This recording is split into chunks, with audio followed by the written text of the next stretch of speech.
Pemirsa, Presiden Republik Indonesia membantu korban gempa di Flores, NTT, dan bantuan ini didistribusikan. Presiden Prabowo Subianto memberikan bantuan untuk korban bencana gempa bumi di Flores, Nusa Tenggara Timur yang sudah mulai tiba di lokasi penanganan bencana. Ada sebanyak 2.545 paket bantuan logistik yang mendarat di Kabupaten Sika pagi tadi. Menggunakan pesawat Hercules A1343 milik TNI Angkatan Udara, bantuan Presiden RI tiba di Bandara Frans Seda Maumere, Kabupaten Sika pada Minggu pagi sekitar pukul 9.00 waktu Indonesia Tengah. Setibanya di landasan, prajurit TNI dari Kodim 1603 Sika langsung bergerak cepat melakukan proses bongkar muat bahan pangan tersebut. Bantuan logistik ada sebanyak 14 ton beras yang terbagi ke dalam 2.545 paket sembako. Ini diperuntukkan bagi warga terdampak gempa berkekuatan magnitudo 7,7 yang mengguncang kawasan Flores pada Sabtu kemarin. Pengenangan cepat dilakukan agar seluruh bantuan logistik dapat segera sampai ke tangan warga yang membutuhkan.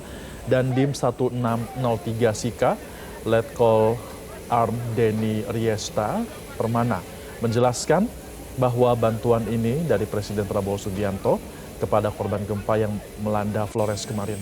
Dan hari ini juga langsung didistribusikan kepada masyarakat Sika yang terdampak sebanyak 2.545 paket ini. Semuanya untuk korban terdampak gempa. Guna memastikan distribusi berjalan dengan lancar dan tepat sasaran, jajaran Kodim 1603 Sika mengerahkan armada truk untuk langsung menyalurkan bantuan ke posko-posko pengungsian di wilayah Kabupaten Sika. Adalah merupakan bantuan dari Bapak Presiden Republik Indonesia, Bapak Prabowo Subianto, atas respon dari pemerintah yang cepat, sehingga hari ini kemarin kejadian hari ini langsung didorong untuk bantuan kepada masyarakat yang terdampak, masyarakat di Maumere yang terdampak gempa NTT kemarin, Pak. Berapa jumlah paket dan berapa ton? Paketnya jumlahnya tadi kami sudah ada informasi dari perwakilan dari Setpres yang mengikuti, jumlahnya ada 2.545 paket, kemudian totalnya ini adalah 14 ton, Pak. Jadi setelah kami terima, langsung kami akan distribusikan kepada masyarakat yang membutuhkan. Di hari kedua pasca gempa magnitudo 7,7 Nagekeo, tim SAR gabungan menembus akses longsor dan perluas pencarian. Sejak pukul 6.00 waktu Indonesia Tengah, personel bersama dengan alat utama SAR dikerahkan ke sejumlah titik yang menjadi prioritas operasi. Pencarian hari ini pemirsa difokuskan di dua wilayah utama, yakni di Kota Mai, Kabupaten Nagekeo, dan kawasan Rio, Kabupaten Manggarai. Kepala Kantor SAR Maumere, Fatur Rahman, mengatakan bahwa akses menuju sejumlah wilayah terdampak yang sebelumnya sempat terhambat akibat longsor mulai dapat dilalui oleh petugas. Berdasarkan hasil pendataan dan verifikasi sementara hingga pukul 8.30 waktu Indonesia Tengah, tercatat 112 orang terdampak gempa, terdiri atas 48 orang meninggal dunia dan 64 orang mengalami luka berat maupun ringan.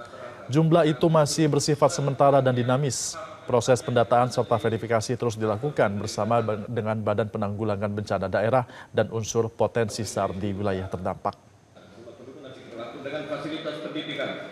Anak sekolah kita minta untuk diliburkan sebelum mendapat pemberitahuan Presiden pemerintah untuk dimulai. Termasuk aktivitas pemerintah, kantor bupati itu kita akan aktivitas pemerintahnya akan dipindahkan, tidak di dalam kantor yang sedang rusak berat. Untuk mengetahui situasi terkini pemirsa, di lokasi kami sudah terhubung dengan rekan kami jurnalis Metro TV, ada Elma Rosana. Selamat pagi Elma, saat ini nampaknya sedang ada rapat persiapan pembantuan pasca gempa di NTT. Seperti apa situasi yang terjadi di sana saat ini Elma, bisa Anda gambarkan? Iya, Febrian dan juga pemirsa, benar sekali saat ini tengah berlangsung rapat koordinasi lintas lembaga dan kementerian terkait dengan percepatan penanganan pasca gempa bumi yang ada di Flores, Nusa Tenggara Timur dan digelar di Aula Kantor Bupati Manggarai Barat, dihadiri oleh sejumlah stakeholder mulai dari Menteri Koordinator Bidang Pembangunan Manusia dan Kebudayaan Pratikno, kemudian Menteri Dalam Negeri Tito Karnavian, Menteri Pekerjaan Umum Dodi Hanggodo, Kepala BNPB Letjen TNI Dr. Suharyanto, dan dari kementerian lainnya. Koordinasi ini, Febrian dan juga pemirsa, terkait dengan mendengarkan terlebih dahulu situasi terkini tadi lewat sambungan video Zoom dari sejumlah bupati yang wilayahnya terdampak begitu. Kemudian dilanjutkan dengan percepatan ataupun langkah percepatan penanganan yang disampaikan oleh masing-masing kementerian dan juga lembaga terkait. Tadi kita mendengarkan langsung bagaimana keluhan dari dua kabupaten seperti Sika dan juga Nagekeo yang mengeluhkan terkait dengan kelangkaan BBM dan juga gangguan pasokan listrik. Dan tadi langsung ditindaklanjuti oleh pihak-pihak ataupun stakeholder terkait dalam rapat koordinasi ini. Febrian dan juga pemirsa, terkait dengan situasi maupun korban jiwa, tadi dari Kementerian Kesehatan menyampaikan untuk data terbaru ada 51 korban jiwa yang meninggal dunia akibat gempa yang ada di Flores, Nusa Tenggara Barat. Dan tentu dalam rapat koordinasi ini ada sejumlah hal yang disampaikan mulai dari pemenuhan logistik yang nanti akan langsung ditindaklanjuti oleh masing-masing kementerian ataupun stakeholder terkait setelah rapat koordinasi ini, kemudian juga mulai dari langkah penanganan darurat, mulai dari penetapan status darurat, kemudian aktivasi posko daerah, pembentukan posko nasional, pencarian dan juga pertolongan dari korban di sejumlah kabupaten yang terdampak, karena tadi infonya ini dari Flores sendiri 8 kabupaten yang ada di sana terdampak. Dan kemudian mulai dari target pemulihan ini adalah 1 minggu ke depan, Febrian dan juga pemirsa. Selain itu ada juga pendataan dan juga huntara, yang mana tadi Kepala BNPB Letjen TNI Suharyanto mengungkapkan bahwa untuk pembangunan huntara ini langsung dilakukan saat ini juga, tidak harus menunggu 7 hari setelah target pemulihan. Dan yang terakhir adalah operasional posko untuk seluruh korban dapat mendata dan juga identifikasi. Dan untuk selengkapnya, Febrian dan juga pemirsa, kita akan mendengarkan pernyataan dari Kepala BNPB Letjen TNI Suharyanto berikut ini. Nanti ada tim kami juga datang ke sana mendampingi Pak Bupati, Pak Wakil Bupati, tolong disiapkan data-data. Tetapi sekarang sudah terpotret sementara ada 2 isu ya di Nagekeo. Yang pertama kelangkaan BBM, ini masalah listrik juga sudah ada juga Bapak di PLN, tentu saja nanti akan ditindaklanjuti. Terima kasih informasinya untuk Nagekeo. Ada lagi dari daerah lain, barangkali ada yang menyampaikan informasi atau laporan, silakan.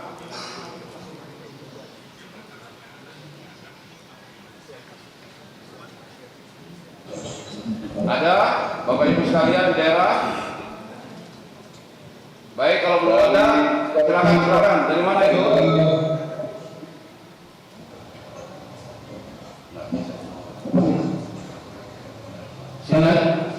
Sinyalnya masih. Halo.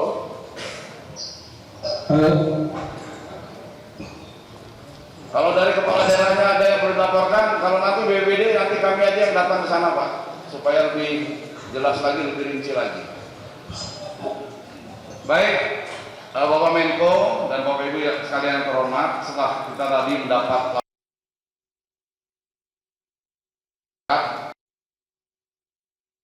belum sempurna, ada beberapa informasi yang ingin saya sampaikan sebelum nanti arahan dari Bapak Menteri dan Bapak yang lain untuk menjawab. Nanti dulu Pak Sika, nanti BPBD Sika monitor dulu. Untuk informasi yang disampaikan tadi Bupati Manggarai Barat terkait dengan adanya keresahan di masyarakat, adanya hoak, barusan pukul 8.13 saya dapat informasi dari Kepala BMKG supaya ini disebarkan kepada 10 masyarakat NTT.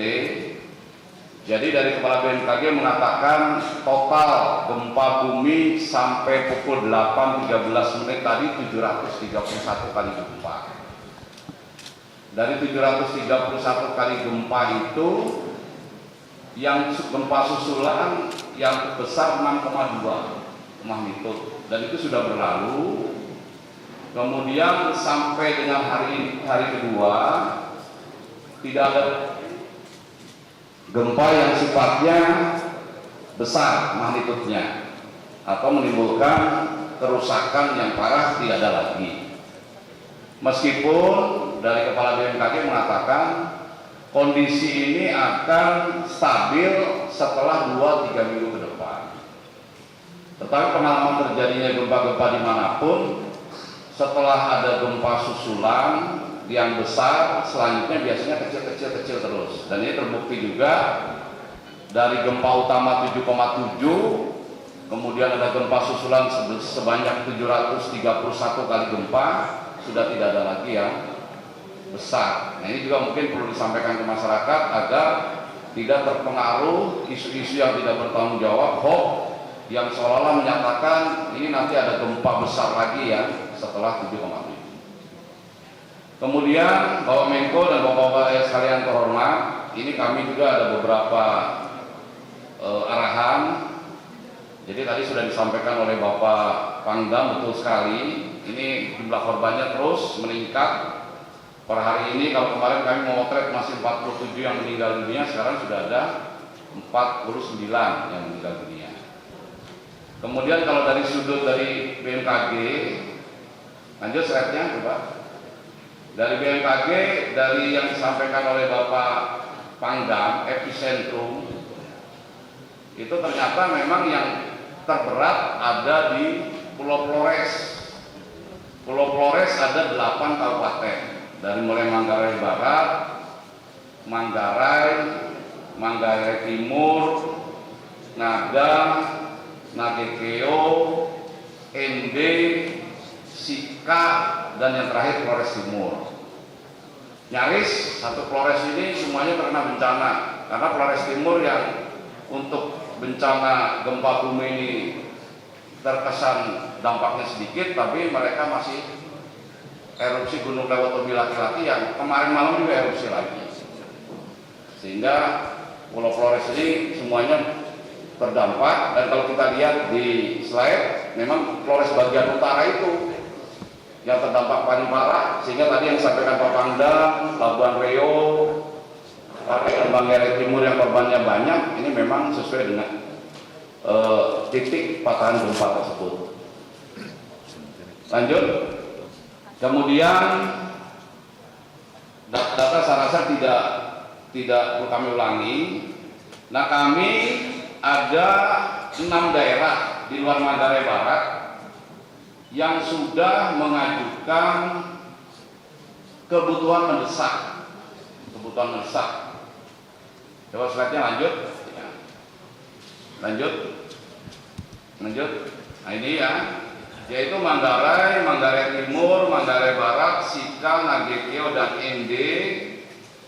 Ini sudah mengajukan antara lain terkait dengan hunian, ada tenda, velvet, tikar, kemudian makanan dan air, ada beras, makanan saji, air bersih, kemudian genset, tandon air, senter, obat, family kit, dan HT. Jadi masing-masing kabupaten kota ini sudah mengajukan kebutuhan mendesak. Nah, sehingga tentu saja mulai kemarin, mulai hari ini, tadi Pak Pangdam juga menyampaikan memang juga ada bantuan dari Bapak Presiden. Ya, hari ini juga akan disebar berupa kebutuhan permakanan. Nah, kebutuhan lainnya secara bertahap tentu saja akan didukung atau didorong ke masing-masing wilayah. Lanjut. Nah, kemudian untuk pelaksanaan langkah-langkah kegiatan, lanjut. Ini kami melaporkan Bapak Menko, Bapak-Bapak sekalian, ada 8 langkah yang akan kami lakukan, dan ini juga tolong menjadi perhatian dari masing-masing provinsi dan kabupaten kota, termasuk unsur TNI Polri dan kementerian lembaga terkait. Yang pertama, untuk 7 daerah terdampak Pak Bupati ya, khususnya Manggarai, Manggarai Timur, Ngada, Ende, Nagekeo, dan Sika, 6 lah paling tidak. Kalau Manggarai Barat merasa tadi laporannya sudah bisa mengatasi sendiri, ya paling tidak yang 6 ini mohon segera menetapkan status darurat. Karena sampai saat ini baru satu yang menetapkan status kedaruratan. Status kedaruratan perlu agar BNPB, kemudian kementerian lembaga terkait dari PU dan lain sebagainya bisa membantu secara maksimal. Mohon hari ini segera dikeluarkan status daruratnya. Kemudian Pak Gubernur juga, ya karena memang daerah yang terdampak lebih dari 1 kabupaten, segera juga menetapkan status darurat. 14 hari boleh, tergantung nanti kebutuhan di lapangan. Kemudian tolong segera diaktifkan posko kabupaten kota, posko provinsi. Pak Bupati boleh menunjuk Komandan Satuan TNI dan Polri sebagai ex-komander, sebagai pemimpin. Kalau memang mau diambil alih oleh Bupati sendiri bagus. Tapi kalau Bupati misalnya menunjuk Dandim, Kapolres silakan, termasuk Pak Gubernur untuk mengendalikan 6 kabupaten kota yang terdampak, mohon juga segera dibentuk posko provinsi. Karena letaknya jauh, beda pulau, saran saya posko provinsi ini adalah letaknya di Pulau Flores. Tadi Pak Pangdam kan menyarankan ada yang bisa didarati dari udara adalah di Labuan Bajo dan Maumere. Nah, terserah nanti silakan. Ya. Karena ini masih bencananya statusnya bencana daerah. Jadi yang bertanggung jawab penuh adalah Bupati dan Pak Gubernur. Kami dari pusat akan mendampingi, akan terus membantu setiap kesulitan dari para kepala daerah. Kemudian nasional ini tanggap darurat yang sesuai undang-undang atas perintah undang-undang dan perintah Bapak Menko PMK, saya kepala BNPB yang diperintahkan untuk memegang komando sementara dalam tanggap darurat. Kami membentuk posko nasional pendampingan provinsi. Yang pertama pusatnya di sini di Labuan Bajo. Kami akan bentuk posko di Labuan Bajo. Sekarang hari ini sudah akan berdiri. Nanti mohon dari para kementerian lembaga, dari BUMN silakan bergabung personilnya. Setiap gerakan atau kegiatan pendistribusian logistik dan lain-lain nanti dipusatkan di Labuan Bajo. Kemudian karena luas wilayah, kami bagi 2 juga. Kami juga membuka posko di Maumere. Jadi untuk Maumere itu nanti melayani Sika, Nagekeo, dan Ngada. Kemudian untuk yang di Labuan Bajo itu letaknya ke Manggarai Barat, Manggarai Timur. Nah, jadi 2 titik ini harapannya yang bisa mengcover semua langkah-langkah penanggulangan bencana di 6 wilayah terdampak. Kemudian di posko utama dan posko taktis untuk yang di Labuan Bajo, mohon izin Bapak-bapak, saya pimpin sendiri di Labuan Bajo. Kemudian yang di Maumere nanti ada pejabat eselon 1 dari BNPB. Nanti silakan dari unsur TNI, Polri, kementerian lembaga, badan, BUMN silakan bergabung ya di situ, sehingga semua kegiatan penanganan ini bisa terlaksana secara kompak dan pemerintah daerah tetap menjadi ujung yang terdepan, ya, ujung yang terdepan. Kemudian di 6 daerah terdampak, kami juga membentuk tim-tim pendampingan dari pemerintah pusat sampai kondisi nanti betul-betul bisa terkendali. Jadi posko kabupaten kota, provinsi itu juga ada personil kami, baik dari BNPB maupun dari kementerian lembaga terkait. Kemudian di nasional kami laporkan juga di Halim Perdana Kusuma itu juga sudah berdiri posko logistik nasional, sehingga apabila dari kementerian lembaga, dari badan, dari BUMN, dari swasta atau masyarakat Timor NTT, Pak Gubernur yang mungkin merantau di luar di Jakarta ingin membantu, semuanya bisa melalui posko nasional yang sekarang sudah berdiri di Ali Perdana Kusuma. Barang-barang ataupun apapun untuk membantu saudara-saudaranya yang ada di Polres ini.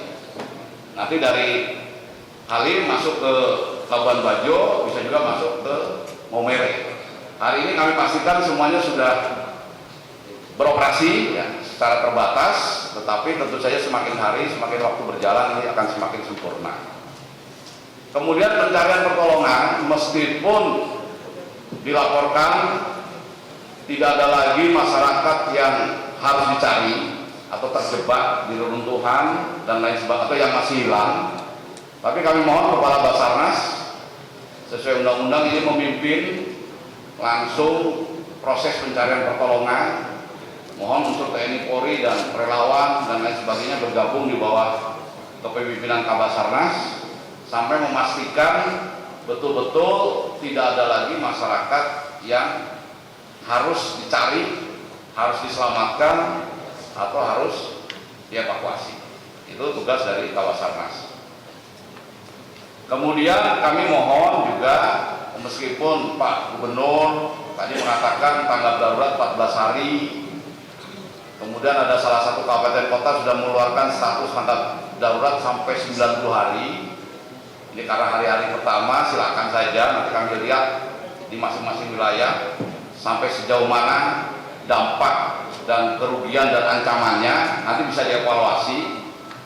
Tapi kami sarankan kepada Bapak Menko, kita sepakat semuanya dalam 7 hari ke depan, 1 minggu, kami mohon semua logistik kebutuhan masyarakat paling dasar yang terdampak, jaringan komunikasi, listrik, BBM, air bersih dan lain-lain sebagainya, mohon bisa kembali pulih secara terbatas, artinya secara fungsional. Tadi Bapak Menteri PU kan juga mengerahkan alat untuk jalan-jalan longsor, nah itulah terbatas. Nanti kalau untuk sempurna kembali pada kondisi semula, tentu saja dalam tahap rehabilitasi rekonstruksi. Mari kita sepakat dalam 7 hari ke depan semuanya bisa pulih kembali. Nah kemudian tadi juga kami berkomunikasi dengan Pak Gubernur, ini mohon Pak Bupati, para BPBD, Dandim, Pak Kapolres, ini betul-betul membantu di daerah, jangan sampai terlalu lama ini pendataan ini. Jelajahi cara baru mendapatkan informasi. Download Metro TV Extend sekarang.